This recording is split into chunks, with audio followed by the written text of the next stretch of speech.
Welcome to the undocumented world. Today we will be discussing the Angkor Wat, which some people say has 5 similarities with Atlantis. First, both have a structure of concentric walls and moats. Second, both were built on floating islands Atlantis sank, but why hasn't Angkor Wat been swallowed by the swamp beneath it? Third, both are satellite-like cities, supported by a large population and unknown technology, creating a mysterious nation. Fourth, both were once fierce warriors Atlantis fell due to its belligerence. But why was Angkor Wat abandoned? Fifth, both were once considered absurd legends. But as we delve deeper into the rainforest, the 600-year-old lost Angkor Wat resurfaces. Does this also hint at the continued search for the 10,000-year-old lost Atlantis? In 1994, the Endeavour space shuttle took off, providing us with a complete view of Angkor Wat from space. This satellite image made scientists reconsider the ancient legend, revealing a city hidden deep in the rainforest where 600 million deities and 10 million humans once lived. Perhaps the early explorers underestimated Angkor Wat. The satellite image shows a vast archaeological site, 20 kilometers north-south and 25 kilometers east-west, roughly the size of Tokyo's 23 special wards.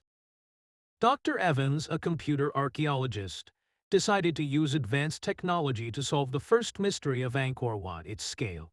How big is it? And did it really house 10 million people? When Western explorers first arrived at the Angkor Wat site, they found an abandoned temple 65 meters high, consisting of 5 towers, symbolizing Mount Meru in Hindu cosmology. This heightened area are almost twice that of the Roman Colosseum. The impact when it suddenly appeared in the rainforest led the first Portuguese explorer to write. The uniqueness of the architecture is unparalleled, and its extraordinary excellence defies description. A Spanish historian later believed it belonged to the unique Israelite tribe and was a product of ancient technology. The entire temple is not only grand, but also intricately detailed, especially the over 2,000 goddess statues, known as the Cambodian Harataka army, each with different poses, expressions, and actions, even down to the fine details of their fingers.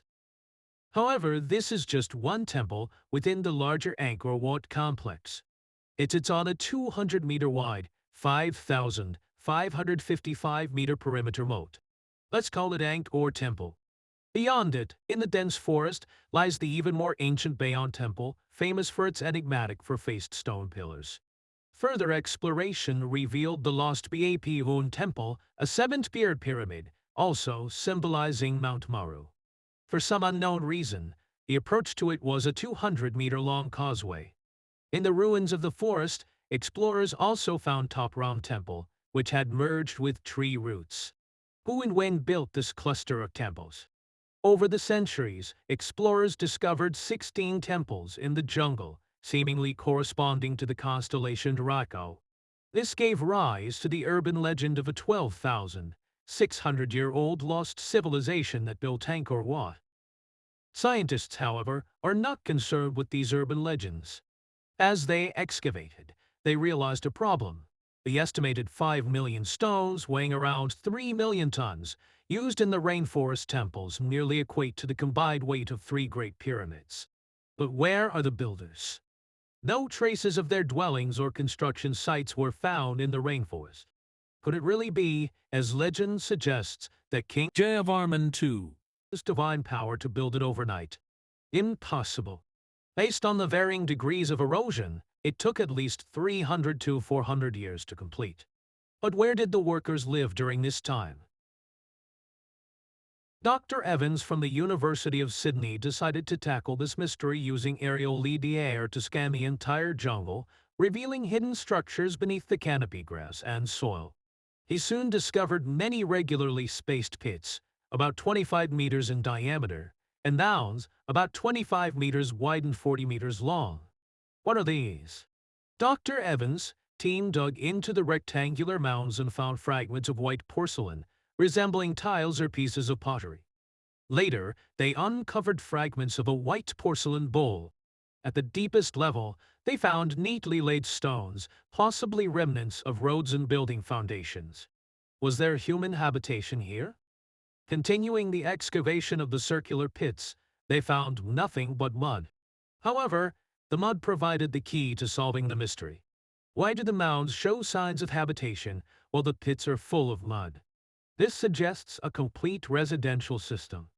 Cambodia's rainforest has no seasons, only dry and wet. Modern Cambodians live in stilt houses because, during the rainy season, the land floods and during the dry season the ground cracks. So, what are the pits?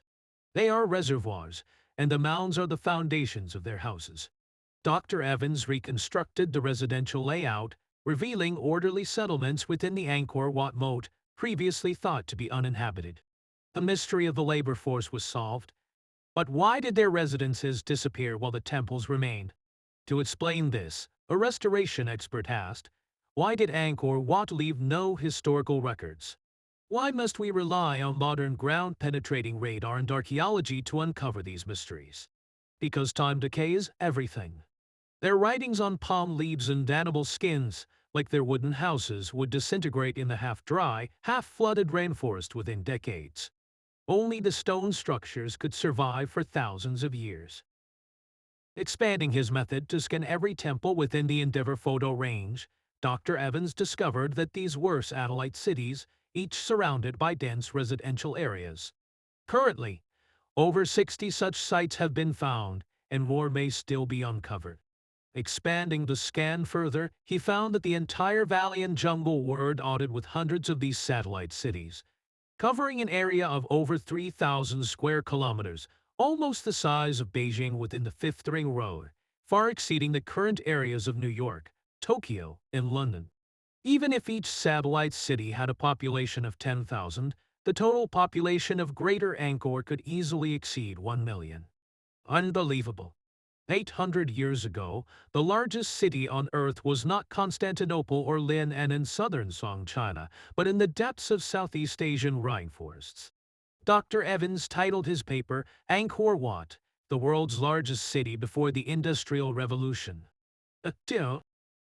Perhaps the cooperation of the entire city allowed them to build these stone marvels 800 years ago, while they themselves have long since vanished. But why did they choose to live in the rainforest? Contemporary world cities, like Lin'an and Constantinople, were port cities. It was a time of global change in communication. Why didn't they move to the southern coast? A team of Japanese archaeologists, permitted to excavate the foundation of Bayon Temple, soon found you on blue and white porcelain, a global hard currency produced in the 12th century, like today's Apple iPhones. They also unearthed Tang's and kind Tang by porcelain from the 8th century and 8th century Arab pottery. Was this another story of a rainforest version of Sanxing Dui buying goods from all over the world? If so, as participants in international trade, why did they insist on living in the difficult-to-traverse rainforest swamps? Did they have some secret power? Another Japanese team found a clue in the Fengtaji, a record left by Zhu Dogwan, a Chinese envoy to the Khmer Empire in 1259. It mentions that rice could be harvested 3 or 4 times a year. 3 for harvest per year? Even with our current technology, this is still a laboratory concept, impossible to achieve on a large scale. Yet 730 years ago, the Khmer Empire already had this ability. Initially, this clue was dismissed. But when Dr. Evans discovered the super city scale and the Japanese team uncovered the rainforest mystery, we realized that this might indeed be an ancient agricultural technology, like the rice trees described in the Shanhai Jing, which produce rice year-round. Jayavarman II, when he declared himself the Chakravarti on Phnom Kulen, already possessed this agricultural black technology, while live in the rainforest. Why did the population reach a staggering 1 million? All because of this rice, this agricultural black technology. Looking back at human history, when did the global population explode? One turning point was Haber's invention of artificial nitrogen fixation, leading to high-yield fertilizer. The previous turning point was the introduction of American crops like maize, potatoes, and pumpkins to the Old World. Why did experts dismiss the possibility of Angkor Wat having 600 million people and 10 billion inhabitants? Because, at the time, the New World and its high-yielding crops like maize and potatoes had not yet been discovered. But what if there was a rice variety that could be harvested for times a year? And if beyond their temple cities there were vast, well-irrigated rice fields nurtured by the humid climate of the rainforest? This could be the answer to both the population and rainforest mysteries. As the investigation progressed, Dr. Evans used his ground-penetrating radar again and discovered strange earthen walls. Initially, he observed signs of extensive construction around many sites like walls. On-site investigations confirmed the presence of wall remains. But why did the radar show them as parallel lines? Further digging revealed that these were not walls but parallel river embankments, indicating ancient canals. Unbelievably, what were thought to be natural rivers turned out to be man-made canals for the city. Expanding the survey, Dr. Evans created a chilling hydrological map. Water originated from Phnom Kulen, 33 kilometers to the northeast, and the Khmers built an extensive canal network connecting all temples, residences, and rice fields. The water was precisely controlled, and the vast Angkor city had a complete water supply system, far more advanced than our modern concept, integrating daily water use, irrigation, and canal transportation. Many large artificial reservoirs, visible in satellite images, still function as irrigation and water storage facilities today, prepared for the annual 6-month dry season. Further excavation of the external water channels revealed that they were even older than Angkor Wat, inscribed with symbols of Hinduism. These symbols, which I cannot directly show, should not be searched for as they are part of the mysterious ancient Hindu ritual objects that sustain the life of the great Angkor city. Experts then realized that the ancient Khmer rainforest was not as inaccessible as we assumed. The Khmers traveled by boat, not by car, much like Venice, with their boats reaching every household and vast rice fields. This was truly amazing. Why were there hard currencies from the Tang, Southern Song, and Arab worlds found here? Did they expand this water network to the entire Indochinese peninsula, even to the seaside? Unbelievably, experts immediately began investigating. The key to solving this mystery was the sculpture of Garuda, the mount of the Hindu god Vishnu in one of the 8 classes of beings in Buddhism, depicted on the main tower of Angkor Wat. It was considered the emblem of the Khmer Empire, much like how Thailand and Indonesia still use it in their national emblems. Experts believed that the powerful Khmer Empire also used Garuda as its emblem. Following the Garuda emblem, they discovered 7 highways leading to the distant regions, with stone castles every 15 kilometers serving as stations. These stations formed a rapid highway system for the Khmer Empire. But where did these highways lead?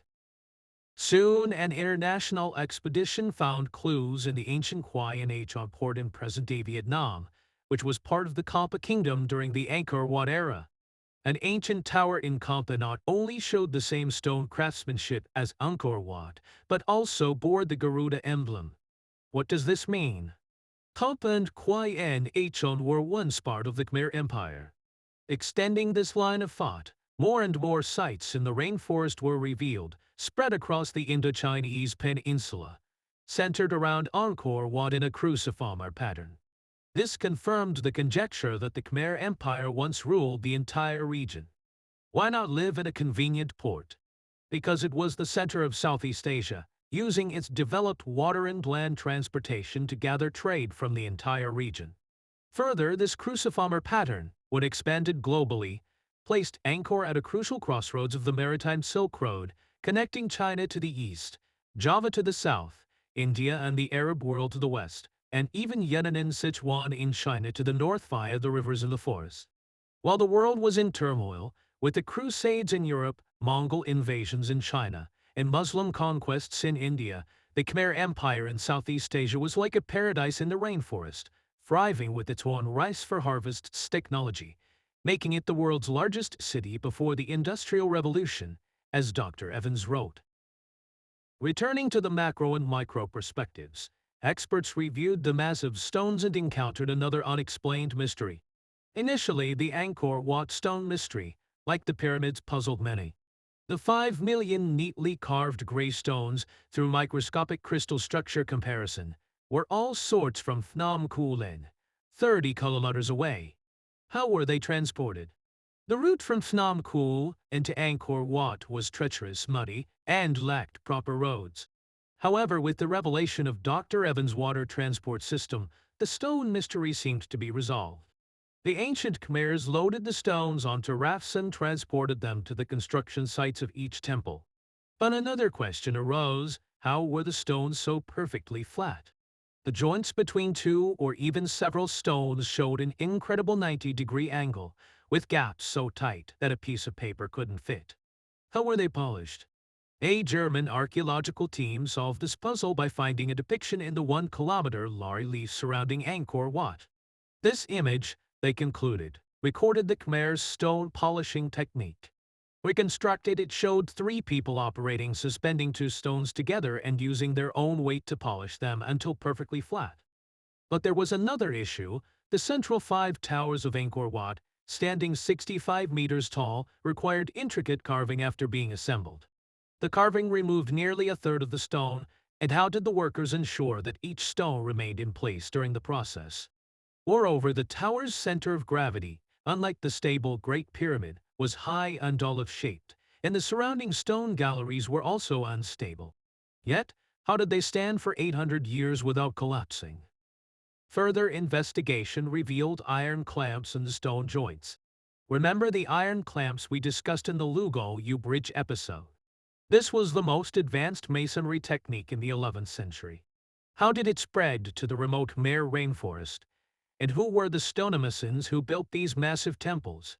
More astonishingly, the mighty Yuan Empire, which spanned Europe, Arabia, and China, used only a few thousand iron clamps in the construction of the Lugoyu Bridge. Iron clamps were extremely valuable. In the Northern Song dynasty, the annual iron production was only 5 million cat ties, about 2.75 million kg, yielding approximately 110,000 iron clamps. To construct Angkor Wat with 5 million interlocking stones, how many iron clamps were needed? 1,500,000?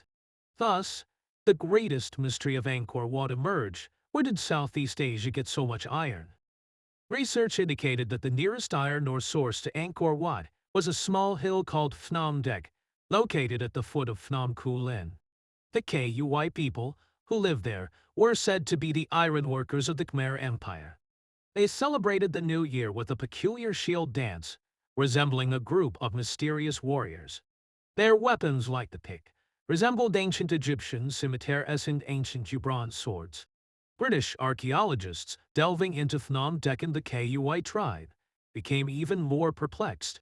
They found ancient smelting furnaces, but the Kui's method involved sealing iron ore in underground kilns and smelting it with bellows. The only way to reach 1800 degrees Celsius was to break the kiln and extract the iron. This method was inefficient, and to produce enough iron clamps, the Kui would need to work for 500 years. Stranger still, the iron from the clamps did not match the ore from Phnom Dek. Where did it come from? This remains a mystery. Even if the Khmers miraculously obtained the massive iron clamps and built the towering temples, another question arose: how heavy is Angkor Wat, with its millions of stones? 500,000 tons? 1 million tons. Most critical is that it was built on a rainforest swamp without a granite foundation. Why hasn't it been swallowed by the swamp over 800 years? The final solution came from Hao Peng, a hydraulic engineer with the Angkor Wat Conservation Authority. In the 1980s, German experts restoring Angkor Wat discovered red laterite inside the foundations, a porous stone rich in iron and aluminum oxides, easy to carve. They also found unfinished goddess sculptures and window designs, concluding that the later stages of Angkor Wat's construction faced financial constraints, and the laterite was used as a cheaper material. This theory persisted for 40 years. However, when American experts re-examined the laterite, they found it was not easier to carve than the outer sandstone and was not cheaper. Its weight and density were similar to sandstone. Why then was so much laterite buried in the temple? This question lingered for years until Hao Peng realized that the porous laterite, with its drainage properties, acted as a natural coagulant. The entire Angkor Wat Tower was built on a 30-meter thick compacted earth layer, with laterite at the base and sandstone layers above. The laterite, like a coagulant in mortar, worked in perfect harmony with the Angkor hydraulic system. The 200-meter wide, 20 million cubic meter moat around Angkor Wat, while appearing as a defensive, navigable, and daily water source, actually functioned with the laterite to create a cement-like formula. If the sand was too dry, the foundation would crumble. If too wet, it would sink. The laterite, with its porosity and coagulation, balanced the moisture, keeping the foundation at the perfect humidity. The Khmers, with this ingenious design, made the massive stone structures stable on the swamp, proving they were hydraulic wizards. During the restoration, experts also discovered that the designers of Angkor Wat were masters of astronomy. Research on Angkor Wat's astronomy is almost unbelievable. Setting aside unverified urban legends, one confirmed astronomical feature is the central tower's aperture, through which sunlight shines directly into the main hall on the spring equinox, traveling 30 meters down to an empty chamber. Some experts believe this chamber was the tomb of Surya Var II, making Angkor Wat a religious machine like the pyramids, designed to send the king to the heavens. However, the chamber was empty, much like the king's chamber in the Great Pyramid, with a vent aligned to Sirius. Perhaps ancient astronomy, divine knowledge, and technological archives were real. Archaeologists found another similar chamber with a large stone box, not a funerary urn or ash container. What was its purpose? Urban legends suggest it was part of an energy system, but that's another story for the member channel. Returning to the scientific context, if the chamber was indeed Surya Var II's tomb, Angkor Wat was his mausoleum and religious facility. This would fix the construction period within his 32-year reign. Simon, an expert in stone conservation who worked on monuments on ancient buildings in Europe, including the Doge's Palace in Venice, the Trevi Fountain and Trajan's Firm in Rome, joined the Angkor Wat Conservation Authority in 1996. Participating in the restoration of the Ba King, he could carve a stone block in about 8 hours. Therefore, to complete Angkor Wat in 32 years, 300 to 500 blocks per day were needed, requiring at least 500 skilled stonemasons. This translated to a 120,000-person construction site, including stone transport, design, management, and logistics. Additionally, this explained the satellite structure of Greater Angkor. Each temple was a king's mausoleum and palace. During their lifetimes, the surrounding rainforest was transformed into residential areas, and beyond that, vast rice fields fed the workers. After the king's death, the satellite city continued, with residents maintaining the temple and the king's body, ensuring the king's spiritual presence. This strong religious cohesion led to the creation of multiple temples and satellite cities over centuries, forming the vast Angkor city seen today. It was a haven in a chaotic world connected by the Angkor Cross, making it a grand and intricate empire. But where did it come from, and why did it rise and fall? If you're a player of Empires II, you might have cursed Microsoft for designing the ballista elephant for the Khmer. It seems exaggerated, mounting ballista on elephants with thick skin, high attack, and long-range piercing damage combined with the Khmer's year-round farming technology. I love playing as the Khmer. Even before writing this, I thought the ballista elephant was a joke. But Microsoft, being meticulous, based this unit on recent Angkor Wat archaeological research. For example, this mural shows ancient Khmers or Angkor people operating ballista on elephants. Historical records mention 60,000 war elephants comparable to the Mongols' horses. Fortunately, the elephants were all limited to the Southeast Asian rainforest, preventing the Khmer from expanding globally. They rose to power militarily, conquering the Indochinese peninsula into generations. With the support of Hinduism and the rice technology, the 3,000 square kilometer million population Greater Angkor quietly emerged in the jungle. During the reign of Jayavarman VII in the 12th century, a subtle shift occurred. From the smiling face of this king, we see a new chapter. Japanese experts studying Khmer Est found Jayavarman VII's statement. I have enshrined the Lord of all gods in 23 temples. What is the Lord of all gods?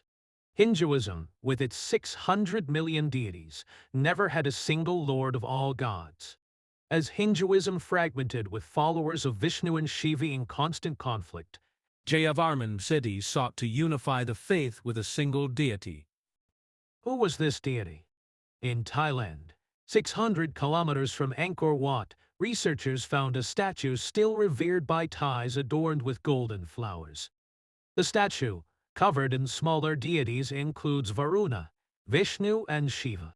Surprisingly, the top of the statue bears another deity, which in Buddhism represents Amitabha Buddha. Who would wear Amitabha on their head? Guanyin, the Bodhisattva, who reveres Amitabha as her teacher, always wears him on her head. Thus, the Lord of all gods was identified as Guanyin, and the four-faced statues of Bayon were also interpreted as Guanyin. This was a story of Buddhism bringing peace. Jayavarman VII. This image is revered by historians, like this Parisian scholar, who sees his choice of inclusiveness as the core of the Khmer Empire's miracle. By embracing Buddhism and peace, Jayavarman VII unified the warring factions and led the empire to its peak. But why did this peaceful and prosperous empire rapidly decline within 200 years after Jayavarman VII, with people abandoning Angkor Wat overnight, leaving it a legend in the rainforest? Various theories exist, including ecological collapse, religious decline, plagues, wars, and the loss of ancient technology. That, however, is another story for another time. Thank you for listening. See you next video.